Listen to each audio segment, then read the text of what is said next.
pela contribuição musical que ele teve, né, desde o início da fundação da Escola de Música, que inicialmente era os seminários de música, seminários livres de música, nos anos 60, aqui com o maestro Coy Reuter, que coordenava e chamou figuras do Brasil inteiro e inclusive de fora do Brasil para formarem essa que se tornou depois a Escola de Música tão forte, tão proeminente. O Smetak foi uma dessas figuras e ele é muito conhecido por isso, mas o que poucos sabem é que ele também era um escritor de uma verve indomável quase. Ele legou para a gente 33 manuscritos, né, dos quais apenas até hoje 2 foram publicados.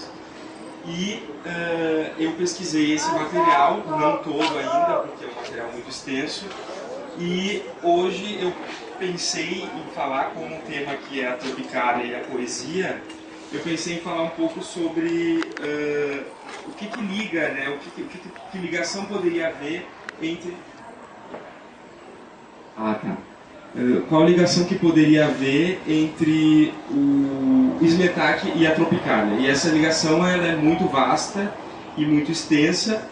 Quem já visitou aqui a exposição já viu as plásticas sonoras do Smetak e vê o quanto elas têm de tropicalismo, né? O quanto elas têm de mistura de cores e de formas e de arranjos aparentemente inusitados, mas que por trás deles há um grande cuidado, né, do Smetak, e ele deixa isso muito claro nos textos dele. E para falar também, enfatizar no caso do Smetak, em 67, né, que é quando a gente considera o marco da Tropicália, o Smetak já tinha 54 anos, né? Então ele e a turma que formou a Tropicália nessa época estava nos seus 20 e poucos. Então, o Smetak, a participação dele, enquanto professor dessa geração, ela é muito de um mestre mesmo, né? Então, o Tom Zé foi aluno do Smetak, o Gil também, inclusive o Gil é padrinho de um dos filhos do Smetak, do Ibitu, e a relação dele, então, é uma relação que comporta essa diferença de geração. Eu gostaria de falar um trecho que o Smetak cita num desses manuscritos, num desses 33 manuscritos, que ele fala dos selvagens cósmicos. Me parece que, quando ele fala desses selvagens cósmicos, ele está vendo esses jovens da perspectiva dele, da geração dele. Ele diz o seguinte: selvagens cósmicos, os jovens cheios de ideias, de energias e de inteligência bem descoordenadas, formando suas mentes pela ação do instinto, parecendo-se como uma soldadesca brilhante. Para mim também, que sou de uma outra geração da Tropicália, você falou que tinha 9 anos, né, quando o Caetano estava cantando Alegria, Alegria, eu não era, nem pensava ainda em nascer. Então, essa imagem para mim dos selvagens cósmicos, ela é muito forte, porque é assim um pouco que eu vi os tropicalistas e que eu vejo os tropicalistas, né? Eu vejo os tropicalistas muito através dos registros e das imagens e das ideias que foram legadas. Então, eu acho que essa visão dos selvagens cósmicos ela é muito produtiva para pensar o tropicalismo. E eu disse que Smetak era um mestre, mas eu não quis tirar o aspecto selvagem que ele propõe também para a música. Porque a gente não pode esquecer que Smetak foi, sim, um tropicalista radical no sentido antropofágico, que também era uma herança, a antropofagia também era uma herança que os tropicalistas pegaram de Oswald, que era a ingestão e a deglutição de várias referências, né? Então, os tropicalistas eles estão escutando Bob Dylan, eles estão escutando João Gilberto, eles estão ao mesmo tempo no boteco, eles estão comendo acarajé, eles estão misturando uma série de referências que enseja essa antropofagia mesmo, essa deglutição, né, de várias referências. No caso específico do Smetak, eu acho que isso fica bem claro se a gente observa essas plásticas sonoras dele, que são meio instrumentos musicais, meio esculturas, meio expressões de uma mente inquieta, de uma mente, eu diria, brilhante, que ele mistura ali vários códigos, né, que era o que estava também acontecendo muito com os tropicalistas. Ali, por exemplo, nas plásticas sonoras, você observa o aspecto, inclusive simbólico, né, daquilo ali que ele está querendo propor. Em 66, o Smetak abriu a oficina de luthieria dele nos Seminários Livres de Música. Nessa oficina, ele começou a desenvolver esse material que está aqui.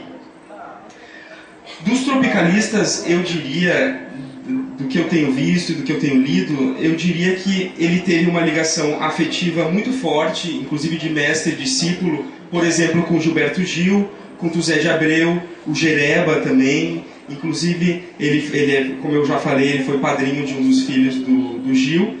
Ele teve uma relação muito forte também com o Caetano, nesse caso uma relação musical e profissional. O Caetano foi o produtor do primeiro álbum do Smetak, né, que foi lançado em 73 pela gravadora Philips.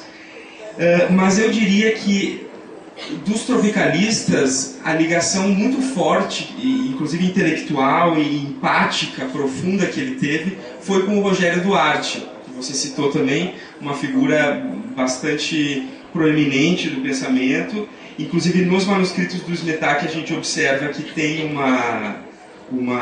várias referências ao Rogério, e inclusive ele copia alguns poemas do Rogério Duarte.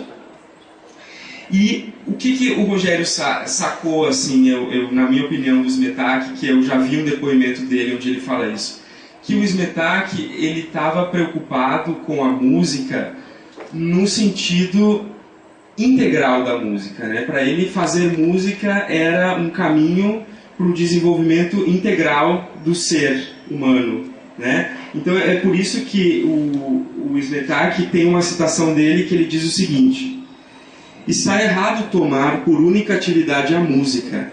Ela é parte de um tudo todo. Ela deve ser um elo entre as atividades. Se não for assim, ela se intelectualiza e torna-se um trabalho como qualquer outro. Não é mais o centro de um retorno, de uma reordenação, mas uma atividade puramente profissional.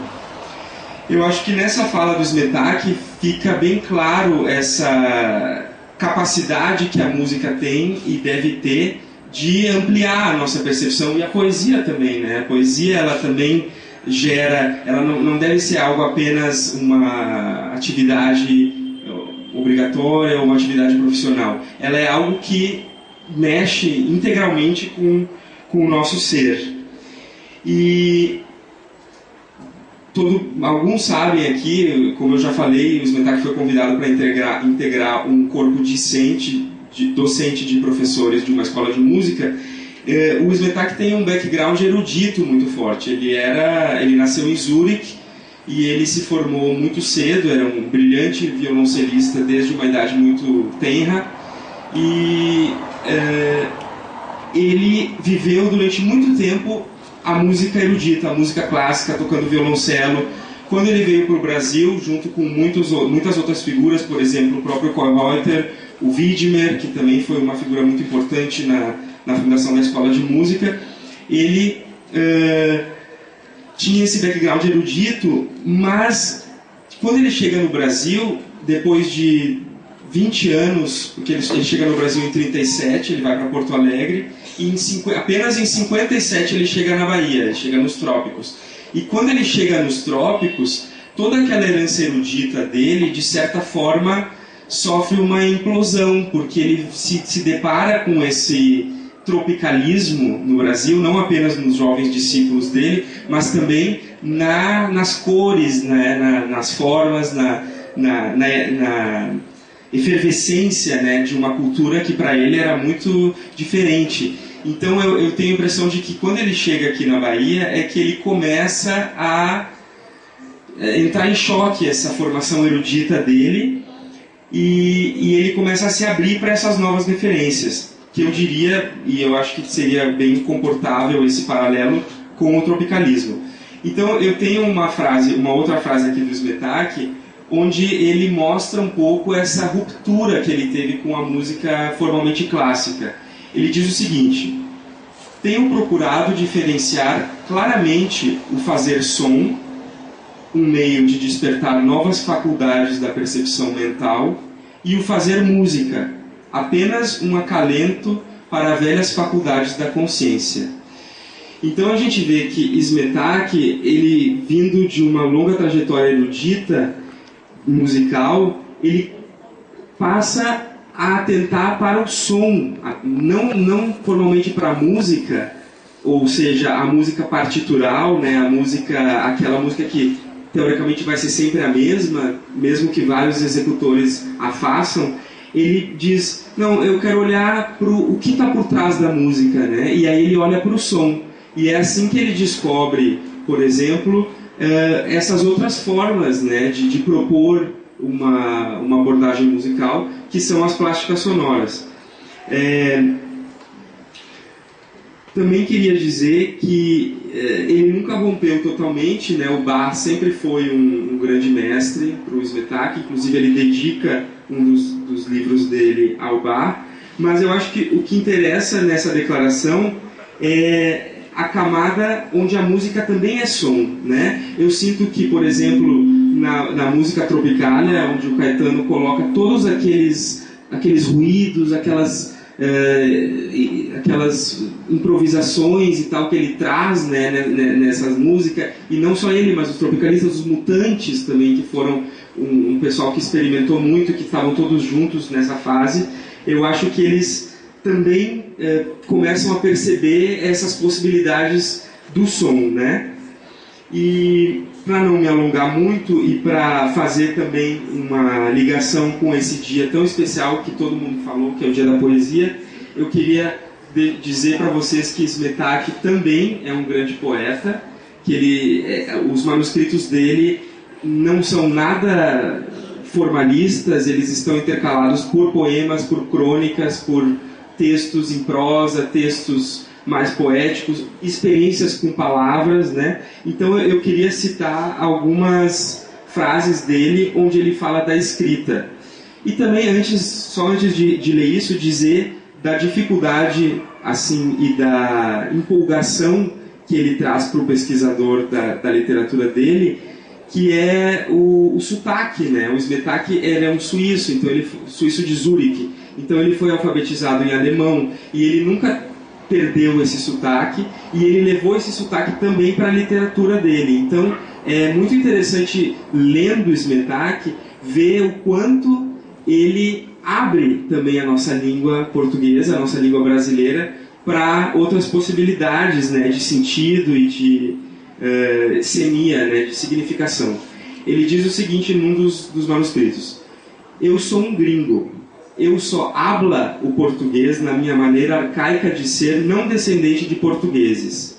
Então, eu sou obrigado a indefinir as definições.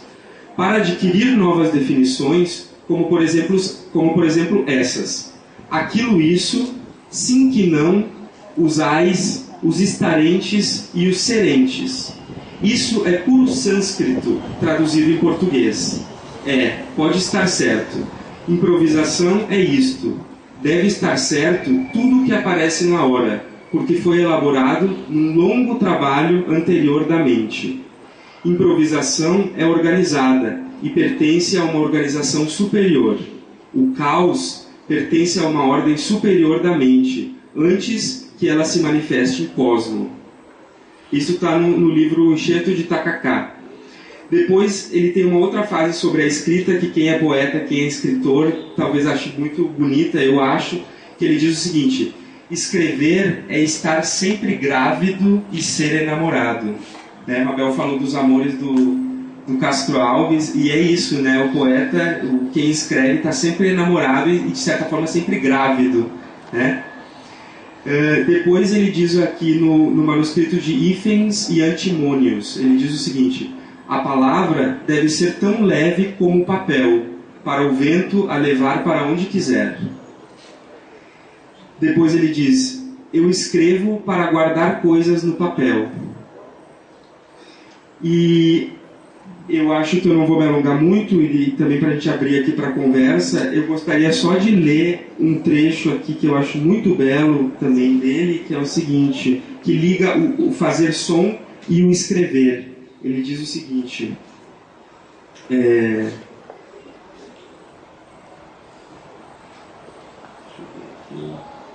Aqui. Eu quero encerrar com esse trecho do manuscrito de Contemporaneidade. Ninguém pode nos proibir transformar a luz das estrelas em som. E todo mundo pode transformar a luz das estrelas em som. Uma grande partitura está estendida de noite no firmamento. Todo mundo pode ser compositor, estudando e escolhendo as relações entre os pontos como quiser. Muito obrigado.